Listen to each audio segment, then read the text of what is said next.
C'est pour moi un réel plaisir de vous retrouver à ce rendez-vous de l'information. Madame, Monsieur, bonsoir. Dans les titres de ce soir, la compagnie aérienne Corsair a effectué son vol inaugural hier sur la plateforme aéroportuaire de Cotonou. Le point est à suivre dans ce journal. Que peut-on retenir de la 8e législature de l'Assemblée nationale installée en mai 2019? Vous suivrez dans cette édition l'analyse des journalistes politiques. Nommé le 25 octobre dernier, Roch Donatien Nagalo, ministre burkinabé du développement industriel, du commerce, de l'artisanat et des PME, était contesté par plusieurs associations de commerçants. Il a remis sa démission hier. Voilà pour le sommaire.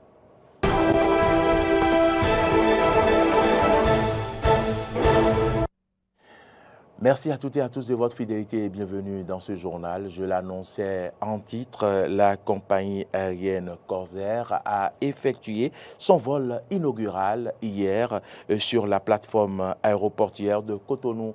Ceci en présence de plusieurs personnalités dont le ministre des Infrastructures et des Transports, Hervé Réhomé. Compte rendu, Frédéric Espoir-Oumambou. Aéroport Bernardin Cardinal Gantin de Cotonou ce mardi, il est 17h05. Dans le firmament, il pointe à l'horizon les phares en avant et pose ses pneus sur le tarmac. C'est le vol inaugural de Corsair au Bénin. Il sera accueilli dans un premier temps par Cetarc d'eau. Avant la descente des premiers passagers, les gestes d'accueil d'usage en Afrique.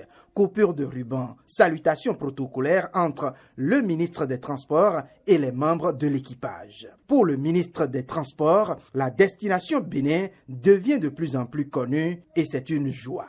Hervé Réhomé. En tant que ministre des Transports, je ne peux que me réjouir de l'intérêt de Corsair pour la destination Cotonou, la destination Bénin. Ceci va dans le sens de la vision du gouvernement qui, disons, fait du tourisme une véritable filière de développement. Donc ceci va accroître la desserte du Bénin et démocratiser destination Cotonou. Le premier responsable de cette flotte dira que c'est parce qu'il est sidéré par les nombreux projets du Bénin à lui présenter qu'il compte bien apporter sa pierre à l'édifice du développement du pays. C'est le vol inaugural et c'est donc la concrétisation de tous ces efforts. Alors lorsque nous étions venus, je crois que ce que cela signifie aussi, c'est que d'abord nous croyons au développement de l'Afrique, nous croyons au développement du Bénin et j'avais été très impressionné par tous les projets qui nous avaient été présentés, donc sous l'égide du chef de l'État pour le développement économique et touristique du Bénin. Donc ces projets, nous y croyons, nous voulons nous y associer, nous voulons les soutenir. Pour le moment, 3 vols sont prévus par semaine entre Cotonou et Paris. Mais Corsair n'entend pas s'arrêter là. Bien sûr, si nous rencontrons le succès, nos ambitions sont grandes et nous ne comptons pas rester à 3 vols par semaine, mais nous comptons développer notre présence ici.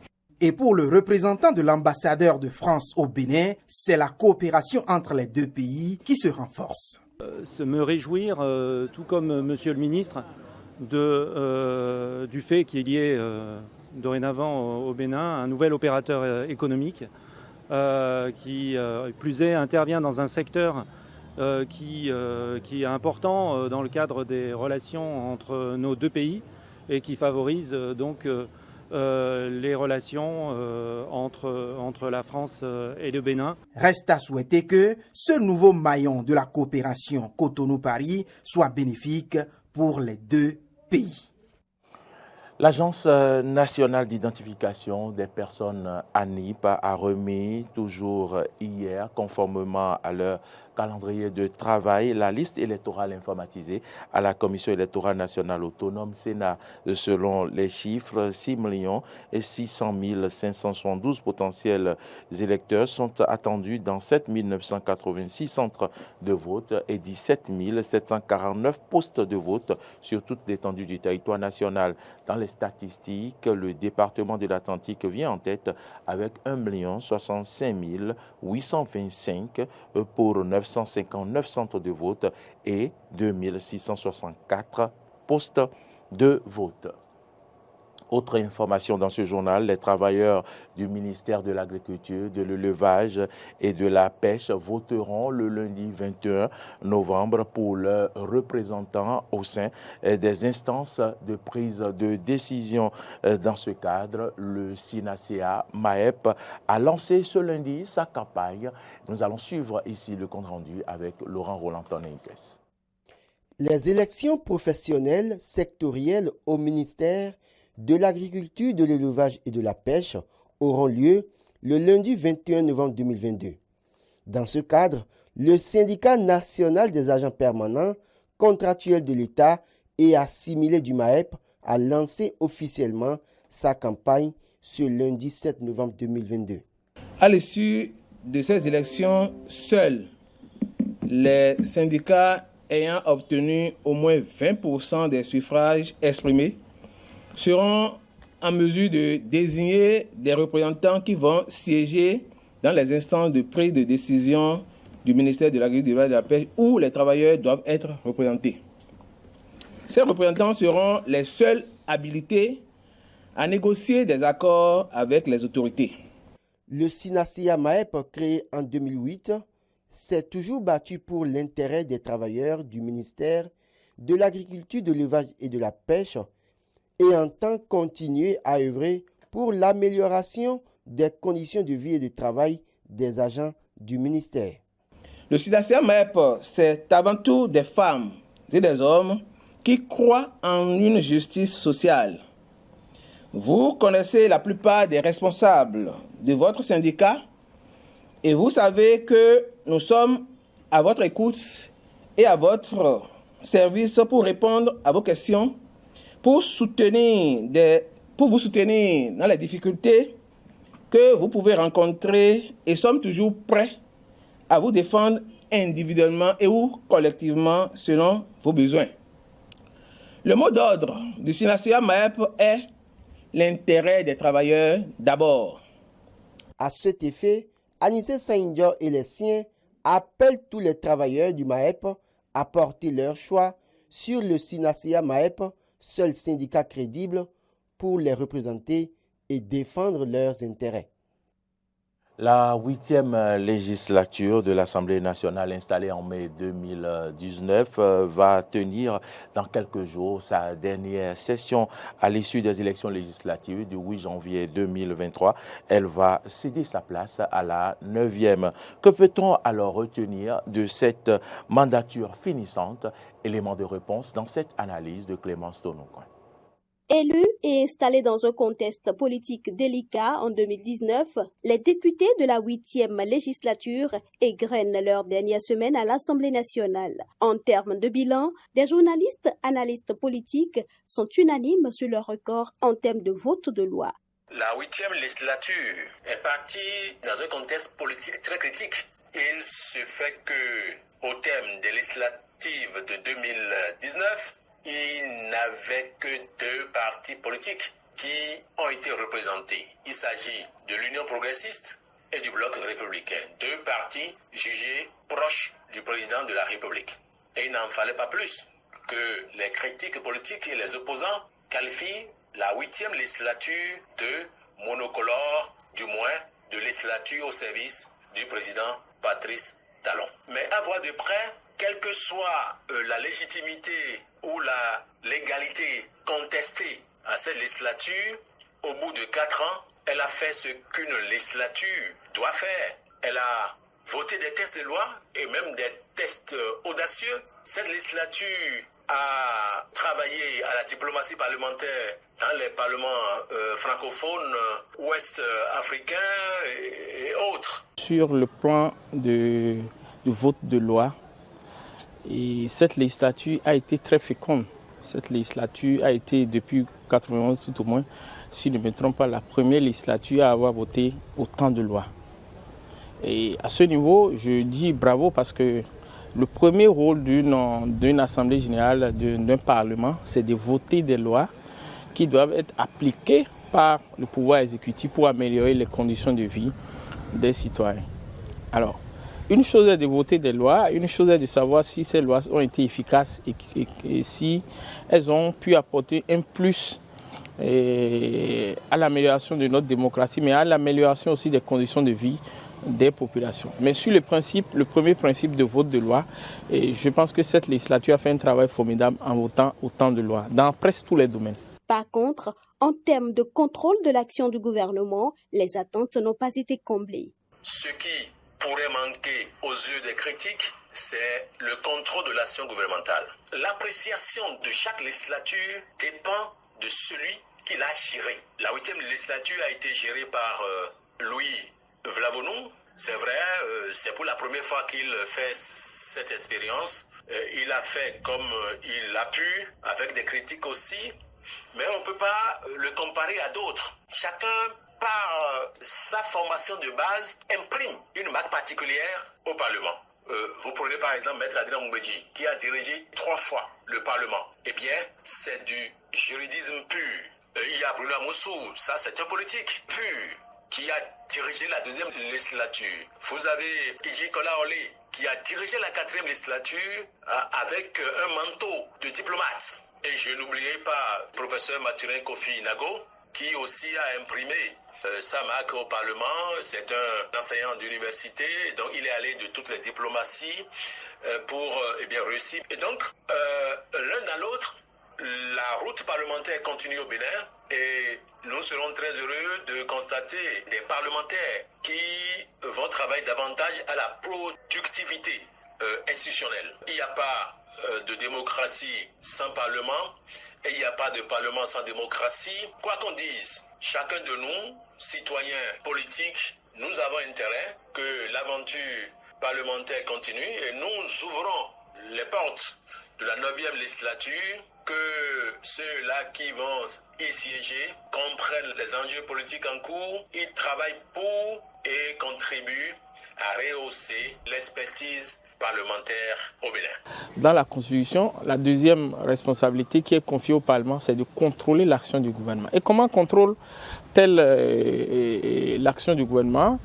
Par le biais des questions écrites orales et par le biais des commissions parlementaires. À ce niveau, si on évalue les statistiques, d'abord il y a eu pendant ces 4 ans aucune commission parlementaire.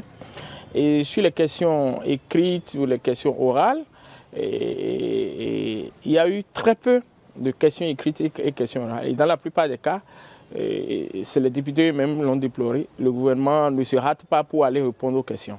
Et donc, on a constaté que c'est un Parlement qui a voté beaucoup de lois, mais qui n'a pas pu réellement contrôler l'action du gouvernement. Et c'est une très grosse faiblesse. Rappelons que cette mandature est composée de 83 députés, alors que la prochaine sera composée de 109.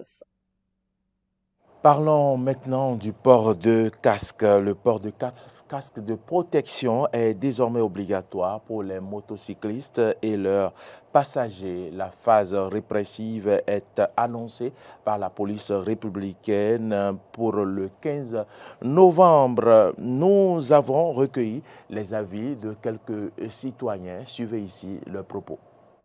Moi, je crois que pour le bonheur des usagers même de la route, que le gouvernement n'avait pas besoin de nous obliger. Le gouvernement nous a invités et on devait le prendre aussi sportivement parce que cela va de notre intérêt.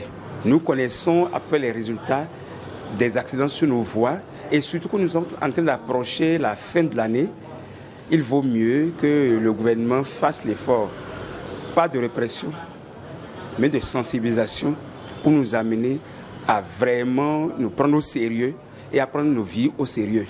C'est bien ridicule pour ces Béninois qui parlent de la charité de la vie. Parce que lorsque vous faites un accident sur la voie, nous connaissons le coût d'une radio, d'un scanner. Et en ce temps, on ne parle pas de charité de la vie, hein. On parle de la charité de leur propre vie. Donc il vaut mieux dépenser 6 000, 10 000 pour les casques que d'attendre à faire des trucs de 80 000, 100 000. Et on en sort avec des séquelles. À mon avis, je vois que vraiment c'est un peu difficile. Parce que là, il faut que chaque personne achète sa propre casque. Donc, parce que je sais que les Djemiyamans ne vont pas payer des casques pour tout le monde. Et qu'on ne va pas porter chaque fois les mêmes casques. Donc vraiment, je vois que c'est bon, mais quand même, c'est difficile. Je pense que c'est une bonne initiative et que ça ne devrait pas être une obligation parce que le port de casque sauve des vies. Obliger les hommes à prendre un casque, c'est déjà une charge pour eux. Donc, si nous-mêmes on pouvait les aider en prenant notre casque, ça c'est déjà bon. Je pense que ça c'est normal. En temps normal, le ZEM doit avoir pour lui et le passager aussi doit avoir pour lui, pour éviter les maladies. Je pense que c'est bon et que c'est pour notre sécurité aussi. Je pense que chacun doit acheter son casque. Si les ZEM ont un casque pour tous les passagers, c'est pas trop bon. Il y a des maladies. Et, bon, par exemple, ce qu'on appelle l'AQPA là, un autre passager peut être contaminé. Et puis, hors du Bénin, à présent, au Burkina Faso, le ministre du Développement industriel, du commerce, de l'artisanat et des PME a donné sa démission mardi 8 octobre. C'était 8 novembre, j'allais dire, c'était hier. Nommé le 25 octobre dernier, Roch Donatien Nagalo était contesté par plusieurs associations de commerçants. Il explique que c'est pour donner toutes les chances au gouvernement de travailler dans la sérénité qu'il a pris cette décision, car sinon il ne se sent coupable d'aucune malversation. Certaines associations de commerçants reprochaient à Roch Donatien Nagalo sa gestion du syndicat national des commerçants du Burkina Faso, dont il était le secrétaire général. Ces détracteurs l'accusent de malversation auprès de certains commerçants, surtout les femmes des marchés des villes et campagnes. Dans une interview, le chef du gouvernement soutenait qu'il n'y avait rien de reprochable au ministre du Commerce après les investigations. Finalement, il n'aura même pas eu le temps d'être installé au ministère du Commerce. Madame, Monsieur, c'est ici que se referme ce journal. Merci de votre fidélité à notre télévision Eden TV. Nos informations continuent sur nos différentes plateformes, YouTube, Twitter, Facebook et sur notre site internet www.benin-eden.tv. Mais vous pouvez également nous suivre à travers nos différentes, en téléchargeant notre application Eden TV Diaspora FM sur Play Store ou App Store. Bonne suite de nos programmes et à demain.